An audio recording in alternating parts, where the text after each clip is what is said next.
Halo, selamat pagi anak-anak semua. Bagaimana kabarnya? Sehat-sehat ya? Anak-anak, di hari Selasa ini kita akan belajar tema 5, keunikan daerah tempat tinggalku. Ya, setiap daerah memiliki keunikan masing-masing. Kita akan belajar bahasa Indonesia tentang wawancara. Anak-anak, di semester 2 ini kita waktunya pendek, jadi kita akan belajar lebih cepat sedikit ya. Anak-anak, wawancara semester pertama kita sudah mempelajarinya. Sekarang kita akan mengingat kembali. Apakah anak-anak masih ingat tidak? Apa itu wawancara? Yuk coba kita belajar bersama ya untuk mengingat kembali persiapan ujian.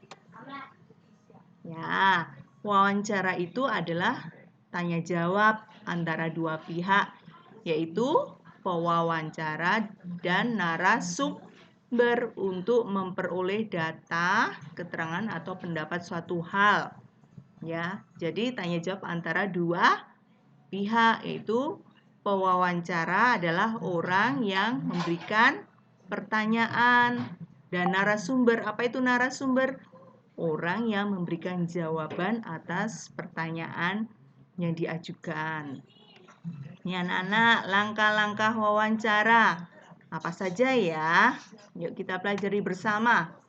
Menentukan topik wawancara. Topiknya apa? Misalnya tentang kesehatan, atau tentang virus corona, atau tentang peternakan ya. Kita menentukan topik wawancara. Selanjutnya, setelah menentukan topik, tujuannya wawancara apa? Kita mencari informasi apa? Misalnya kalau virus corona, tujuan wawancaranya untuk mengerti bagaimana cara pencegahannya, ya, atau bagaimana obat-obatannya, itu disebut dengan tujuan wawancara. Dilanjutkan dengan menyusun daftar wawancara. Kita susun anak-anak supaya saat wawancara dapat berjalan lancar. Apa saja yang akan ditanyakan sehingga saat wawancara tidak sia-sia, tapi kita mempunyai tujuan yang jelas.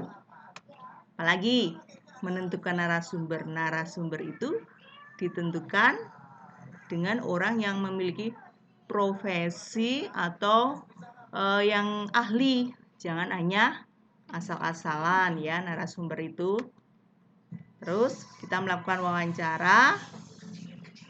Terus selanjutnya yaitu mencatat pokok-pokok wawancara. Apa saja tadi jawabannya dari wawancara tersebut? Yang terakhir yaitu menyusun laporan wawancara. Anak-anak, selain langkah-langkah wawancara, dalam melakukan wawancara kita harus mempunyai etika atau sopan santun dalam wawancara. Apa saja ya?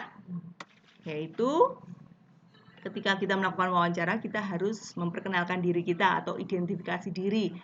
Menyebutkan nama, berasal dari mana, tujuannya apa, keperluannya apa, ya. Itu adalah identifikasi diri.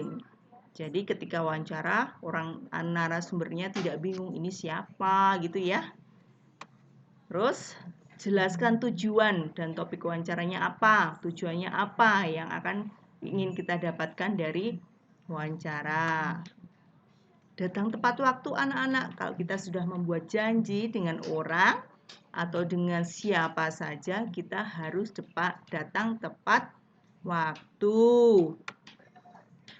Memperhatikan penampilan termasuk cara berpakaian anak-anak. Kalau kita akan mengadakan wawancara, kita harus berpakaian yang rapi, misalnya pakai kemeja. Jangan pakai kaos oblong ya. Kita menghargai narasumber. Bersikap sopan, santun, dan ramah. Jangan menggunakan kata-kata yang kasar. Kita juga berbicaranya yang sopan, jangan teriak-teriak ya. Menggunakan bahasa yang komunikatif, yaitu bahasa yang mudah dipahami. Jadi ketika wawancara dapat berjalan dengan baik. Anak-anak, itu adalah etika wawancara yang harus kita pegang ketika melakukan wawancara. Setelah langkah-langkah etika, kita akan menyusun laporan wawancara. Apa saja yang harus ditulis dalam laporan wawancara itu? yaitu ada topiknya tadi apa, misalnya tentang virus corona, ditulis ya di lembaran, ditulis dengan rapi. Narasumbernya siapa, namanya siapa tadi, misalnya dokter siapa ya. Tujuan wawancaranya apa, untuk mengetahui pencegahan virus corona, contohnya tulis tempat wawancaranya di mana. Oh, di rumah sakit apa, rumah sakit sehat sejahtera misalnya. Tanggal wawancaranya tanggal berapa kalian melakukan wawancara. Informasi hasil wawancaranya apa yang tadi ditulis, kalian tuliskan di situ di laporan hasil wawancaranya tadi. Setelah itu baru dibuat suatu kesimpulan apa hasil dari wawancara tadi, topiknya tadi. Pencegahan, ya berarti kesimpulannya bagaimana cara pencegahan yang baik. Begitu ya anak-anak, kita belajar tentang wawancara supaya minggu depan kita bisa langsung praktek untuk melakukan wawancara. Tetap semangat, jaga kesehatan, tetap berdoa, ya, protokol kesehatannya tetap diterapkan supaya kita terhindar dari virus corona. Semangat!